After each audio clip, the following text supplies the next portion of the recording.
Thank you, Mr. Chair, and thank you, Secretary Vilsack, for being here today. And just wanted to, you talked a little bit about the drought with Representative O'Halloran, but in your written testimony, you mentioned that producers have faced the possibility of having to liquidate herds due to the lack of availability or affordability of feed and forage from this summer's drought.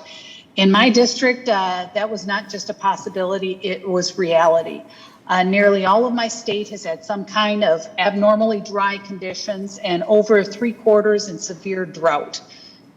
Most notably, the northwest and north central portion of my district spent significant time in the highest level of drought conditions, which is where I heard from producers that unfortunately this possibility did become a reality.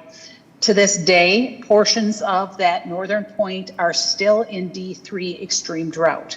The producers in my district saw this coming and requested emergency authorization to hay and graze CRP acres prior to the nesting season. In July, I led a delegation letter with Senator Klobuchar formally requesting action from you prior to the primary nesting season. Other members and delegations, including Congressman Johnson, requested the same from you. To this day, we have yet to receive word from you or your staff on what drove that decision. Seeing as this is your first time appearing before the committee since the drought started, I am now asking you on the record to explain this decision. Well, the law didn't allow me to take the action that you all requested.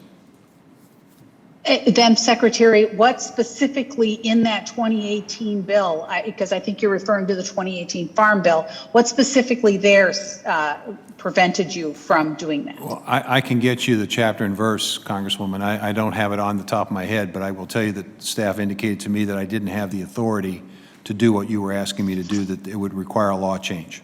I'm more than happy to work with all of you to do the technical work to deal with this, but our interpretation was that we weren't able to do what you were asking us to do. As soon as we were able to do it legally, we did it. And Secretary, we have entered a bipartisan, I believe, with Representative Angie Craig from Minnesota. We've put together a bill already to clarify that if that's the reason that we are unable to do that. But in addition to that, I heard frustrations from producers that emergency haying post-primary nesting season was disallowed upon the graduation of a county from a D2 to a D3 drought. And I can't figure out why a county's haying situation is suddenly in better shape enough to lift this emergency authorization as the drought conditions actually worsen.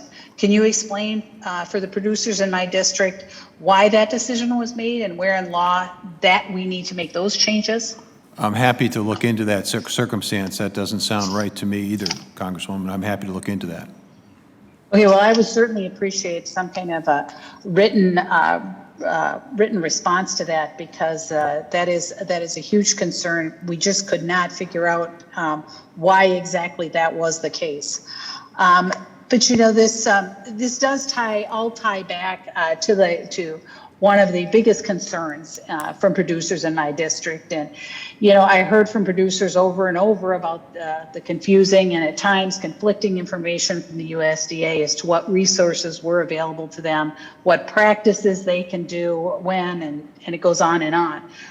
My staff and I pulled together a resource page to help adjudicate some of these concerns, but I'm concerned that information, decisions, and authorities are not clearly and accurately filtering down from Washington to the states and to those farmers. I look forward to working with you to address these concerns and better clarify the authorities you need, so that we're not just throwing money at a problem and not really addressing the concerns and issues that farmers are facing, but we're better preparing for and responding to the situations like this in the future. And Mr. Chair, with that, I yield back.